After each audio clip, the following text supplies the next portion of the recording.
Get ready for soggy weather as we head into tomorrow. Taking a look at radar right now, all sorts of rain heading towards us, and eventually some heavier showers will join in as this warm front draws closer. Eventually cold front will slide in later this week, keeping the rain showers going. So nice to see some soaking rainfall on the way. Definitely could use as much rain as we can get at this point, as we're still running in a deficit from last winter and fall. As we look at the radar a little closer to home, it's so far just some light showers, nothing too heavy moving in just yet, but that'll change later tonight. You look at future track and the rain becomes steady by the time we get beyond midnight, and then closer to about 3 to 4 in the morning, here comes the downpours and a few rumbles of thunder. So no severe weather here, but we'll be in for a very soggy start to Thursday, as we do have those heavier showers with us for a while. In fact, they'll probably last through the middle of the morning before starting to dry out a little bit. So on your way to work or school in the morning, or wherever you have to go, plan on a pretty soggy start to the day.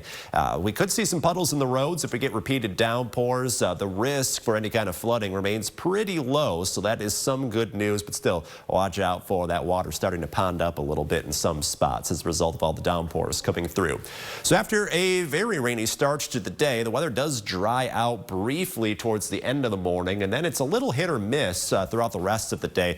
So there will be some dry time, but every so often we'll catch a stray shower or thunderstorm before things dry out for good going into tomorrow night, and then more rainfalls ahead for Friday. So rain amounts closing in on an inch for most locations, and where we get some of those repeated heavier showers to track, we could see it, as you notice here, up to 2 inches of rainfall. So not a guarantee Belvedere is going to see 2 inches, but it just kind of shows there's going to be this narrow little area that may pick up some higher totals over 1 inch of rain. And again, we could use it, especially in the spots like Freeport that are still in some drought conditions. So we'll definitely take as much heavy rain as we can get, as long as things don't result in any kind of flooding.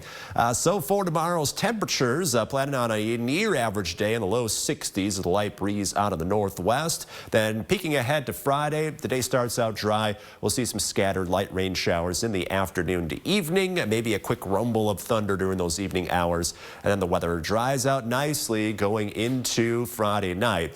Just in time for the weekend, we'll continue to have dry conditions under all sorts of sunshine. Temperatures stay near average through the early portion of May, and then we heat up plenty. We've got the 70s around the corner for Sunday, and could be pushing 80 at times next week. And note, there's a lot of dry weather in that extended forecast, so we'll definitely try to soak up as much rain while we can get it before the weather dries out for a long while.